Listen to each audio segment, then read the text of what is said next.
안녕하세요. 포유환율연구소입니다. 이번 시간에는 주요 기업 영업이익률과 주가 향방에 대해서 여러분과 대화를 나누고자 합니다.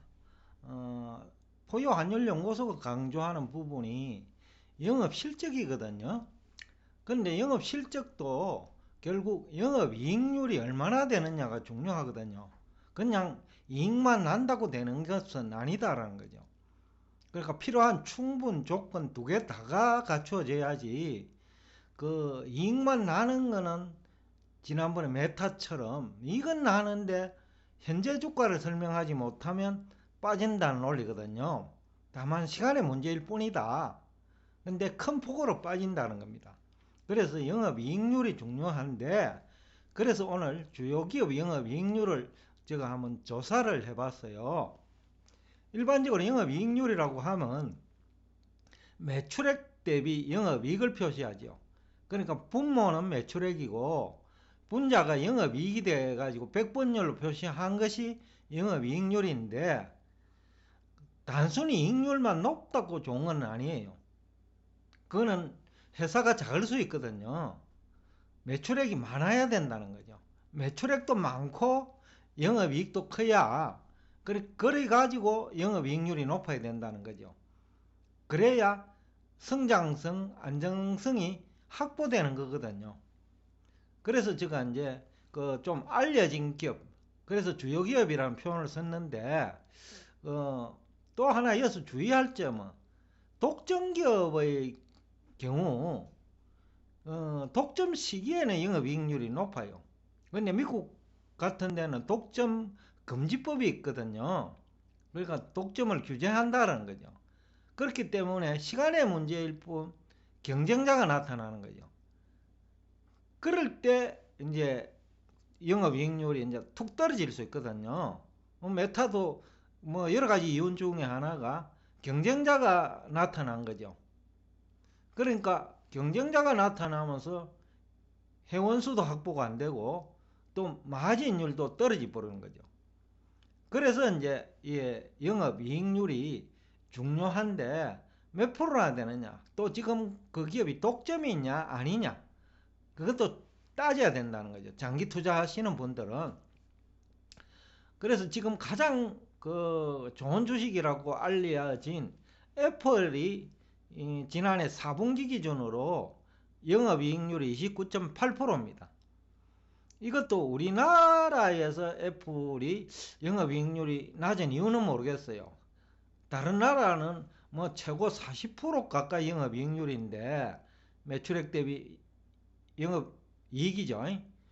근데 우리나라는 왜 20%가 안 되는지 그것은 뭐 알 길이 없어요.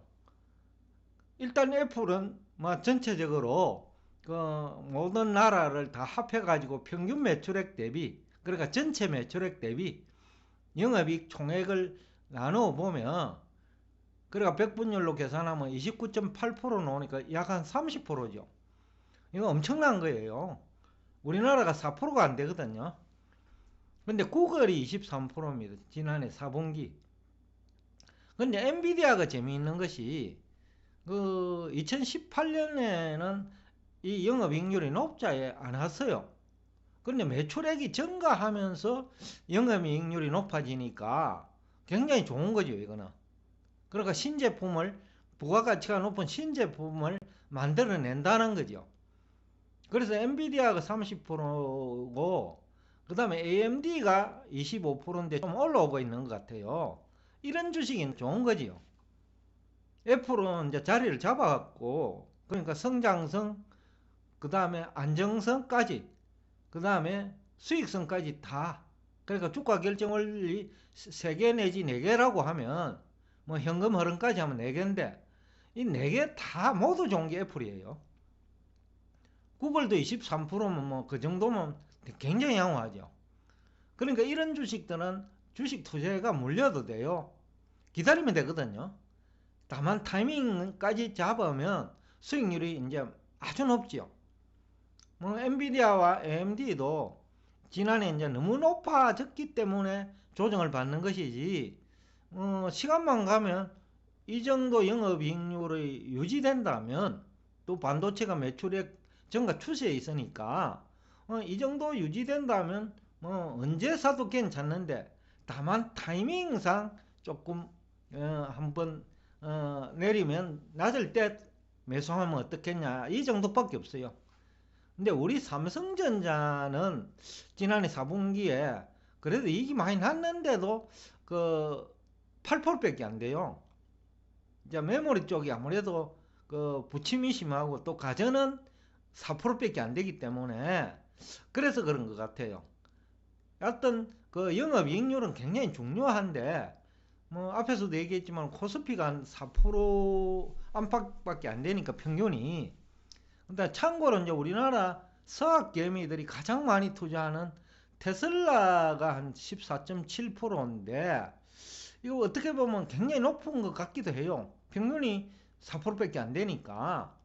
근데 이어서 참고를 하나 해야 될 것은 토요타가 10%라는 것이 중요한 것 같아요. 왜냐면 아직까지 토요타는 전기차 시장 점유율이 아주 낮거든요. 근데 테슬라는 거의 다가 전기차인데, 그러니까 이게 전통차가 10%인데 왜 테슬라는 14.7%밖에 안 되지? 그러니까 4.7%밖에 차이가 안 나는데, 이것은 시사하는 바가 좀 있죠. 그러면 향후 경쟁사가 등장하면 토요타처럼 10% 이하로 떨어질 수 있다라는 것을 암시하고 있거든요.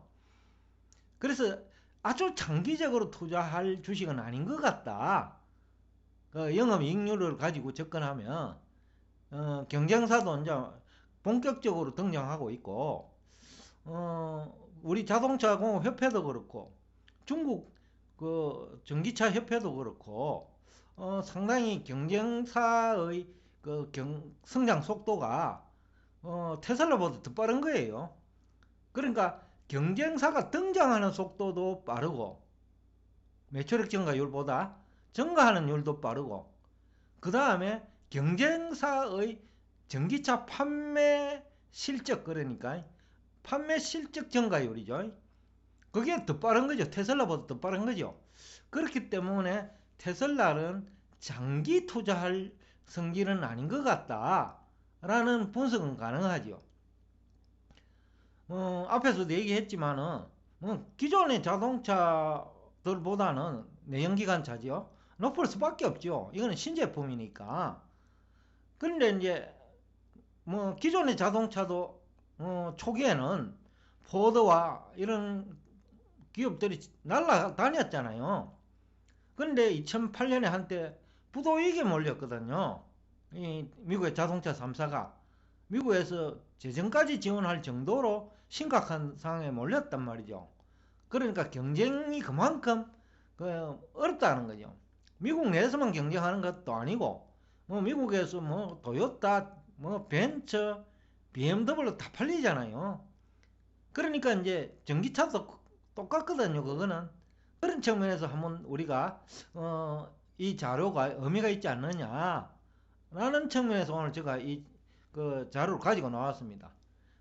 이와 관련해 가지고 이제 미국 현지에서 전문가들이 이어서 장기적으로라는 의미가 이제 포유 환율 연구소가 생각하는 장기하고는 다른데 그저 뭐 한 1, 2년 정도 생각하는 것 같아요.